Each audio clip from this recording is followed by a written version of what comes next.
Hello everybody, this is a Dooster with Cryptids and Critters Paranormal. I've got a little story I want to share with you. It's kind of lengthy. I wrote it out where I wouldn't forget anything.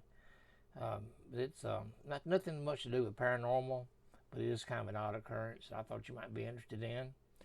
I call it the Execution of Mary. On September the 11th, 1916, a traveling circus operating under the name of Sparks' world-famous shows arrived by train in St. Paul, Virginia, and put on a spectacular performance. Sparks was not a big circus, occupying only about 10 circus rail cars as they traveled throughout the South, the Midwest, Upper Midwest, and New England. While not exactly the greatest show on earth, their newspaper ads proclaimed it the show that never broke a promise, complete with perfect specimens of the earth's most curious creatures gathered together in one immense menagerie. Their advertisements and playbills boasted 20 funny clowns, acrobats, barking seals, and a quintet of elephants. The show never failed to draw a crowd when the train pulled into town. Among this quintet of elephants was Sparks' pride and joy, a very popular 20-year-old female Asian elephant named Big Mary. Sparks was quick to proclaim that Mary weighed over 10,000 pounds and stood 4 inches taller than P.T. Barnum's Jumbo, making her, as Sparks put it, the largest living land animal on earth. The crowds absolutely loved Big Mary, and Sparks loved showing her off. Mary always got top billing wherever they went, and was worth thousands of dollars to Charlie Sparks, the owner of the circus. He assessed her value at over $20,000. That's a lot of money back in 1916. Mary pitched a ball in mock baseball games and took the lead role in the circus parades whenever the show came into town. One of the spectators in St. Paul that day was a 23-year-old homeless drifter named Walter Eldridge, who went by the name of Red. Red worked at the local hotel as a handyman, janitor, and porter, and we can only assume that Red lived in one of the hotel rooms as part of his pay. Not much is known about Red, and some sources claim he originally came from the Midwest. Red had always dreamed of being in the circus, and after the performance that evening, Red approached Sparks about a job. It just so happened that Sparks had an opening and hired him on the spot, and even though Red knew absolutely nothing about elephants, he was given the job as assistant elephant handler. Red went to the hotel and collected what few belongings he had and met him at the circus train. The next morning, the little circus train departed St. Paul and headed for the next stop in Kingsport, Tennessee, some 55 miles away in the northern part of the state. Kingsport boasted a population of around 5,500 residents, and Sparks was anticipating a large turnout.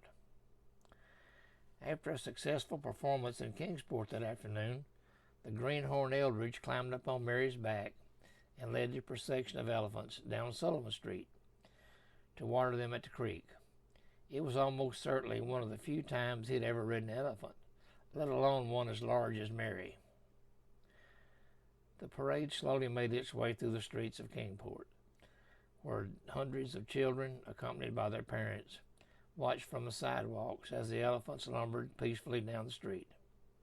As usual, Mary led the procession of elephants, with Red proudly perched upon her back.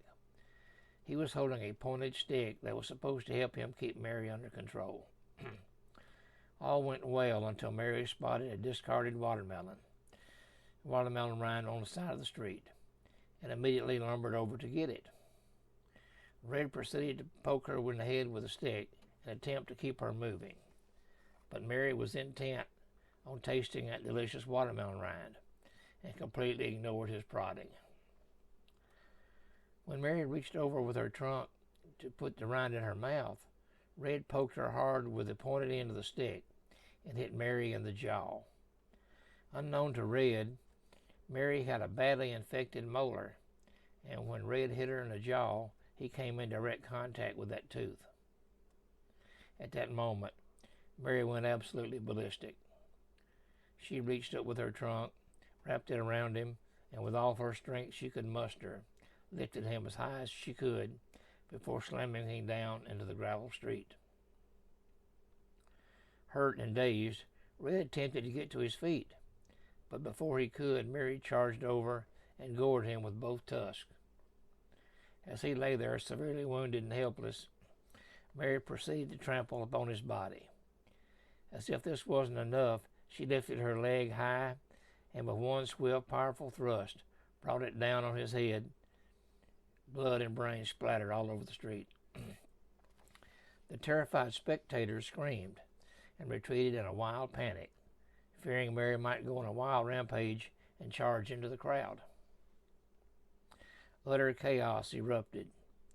Hinch Cox, one of the town's blacksmiths, stepped out from a crowd and fired several rounds at Mary with a .32 pistol. But the bullets had little or no effect on her tough hide. Sheriff Callahan fired several times with his .45, but only succeeded in knocking little pieces out of her hide. Luckily, the circus hands familiar with Mary were able to gain control of her and get her calmed down. The grisly scene was too much for those who witnessed it. Having seen a firing animal suddenly squash the life out of a man was more than they could take, and several began calling for her death. Regardless of the exact circumstances, the ultimate end result was the same. A man was dead. Old Testament frontier justice had to be served. An eye for an eye, a tooth for a tooth. Whatever the reason, man's insatiable hunger for the grotesque had to be satisfied. Now faced with a grim dilemma, Charlie Sparks had no other options than he had to get rid of Mary, or risk financial ruin and permanent bad publicity. The show was scheduled to perform in nearby Johnson City in a couple of days, but officials there had gotten wind of what happened and let it be known quick that they wanted nothing to do with the killer circus elephant. Faced with financial ruin, Sparks reluctantly decided the only way to quickly resolve the situation was to kill Mary in public. But the question now was how. Guns, of course, were the first choice, but evidently no one in town had one large enough to put Mary down.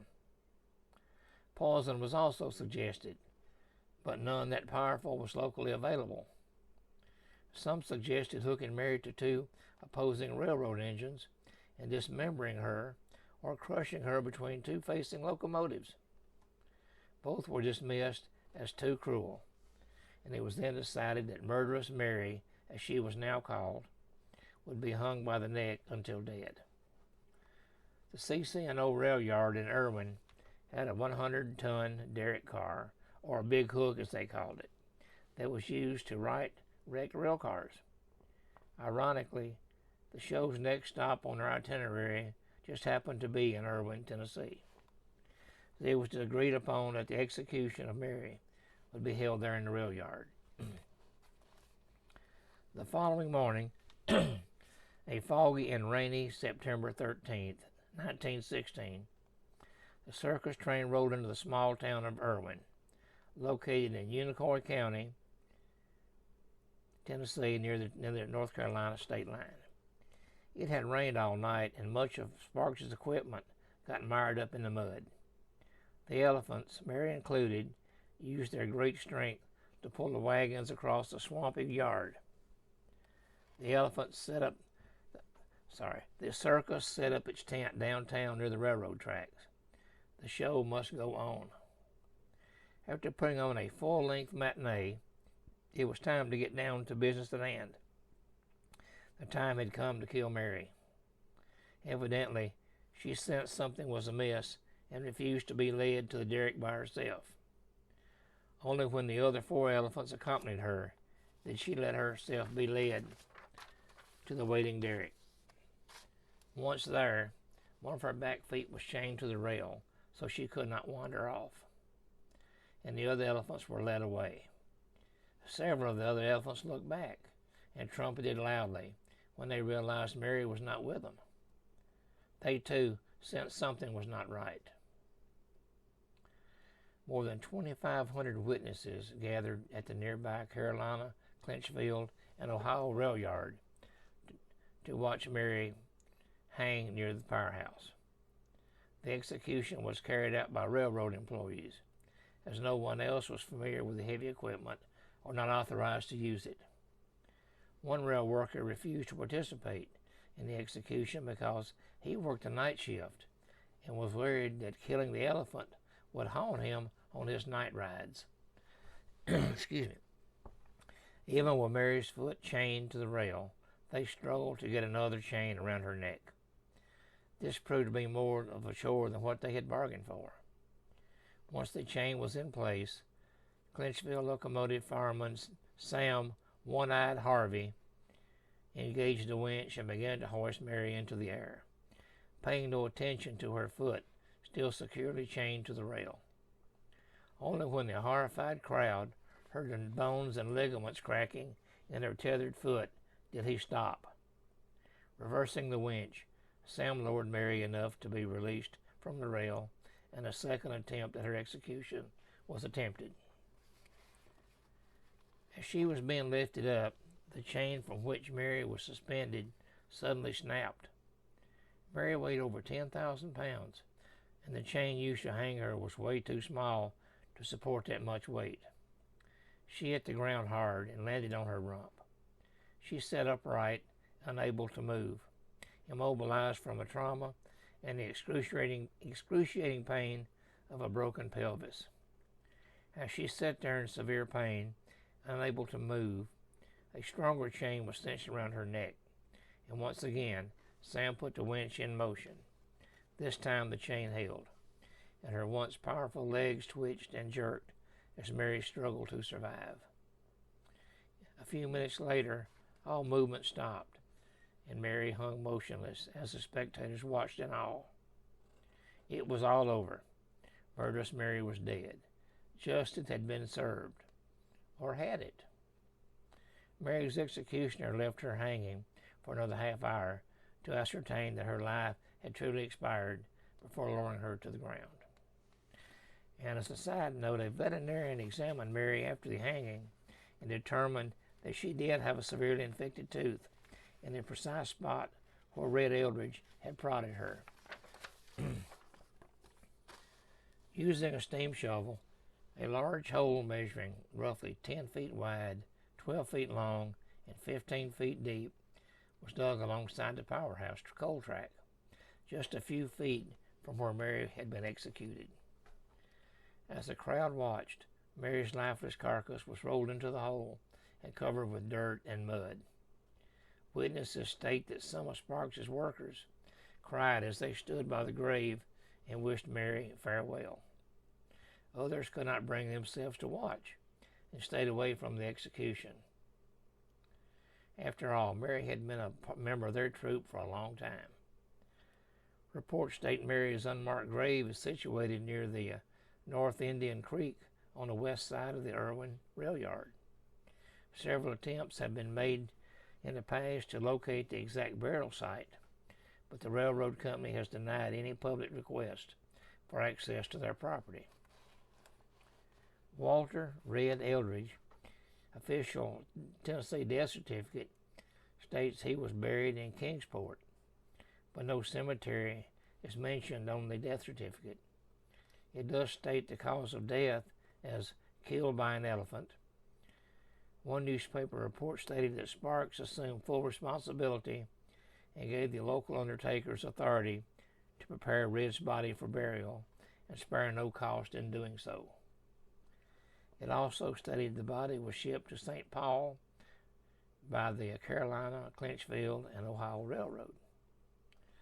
And even today, residents of Erwin are ashamed and embarrassed that such a ghastly and cruel event was held in their town. They are quick to point out, yes, Mary was killed here, but we did not do it. And that's the story of the execution of Mary. Thank you for listening, and have a good day. Again, this is the Dooster with Cryptids and Critters Paranormal. Have a good day.